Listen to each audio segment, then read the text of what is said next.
اللہ الرحمن الرحیم حدیث نمبر 441 صحیح بخاری حدیث نمبر 441 صحیح بخاری حدیث نمبر 441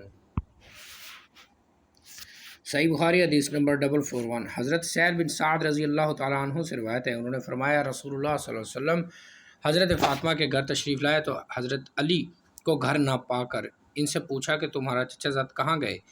انہوں نے عرض کیا ہمارے درمیان کچھ جھگڑا ہوا ہے، وہ مجھ سے ناراض ہو کر کہیں باہر چلے گئے ہیں، انہوں نے میرے ہاں قیلولہ نہیں کیا، یہاں نہیں سوئے۔ رسول اللہ صلی اللہ علیہ وسلم نے ایک شخص سے فرمایا دیکھو وہ کہاں ہے؟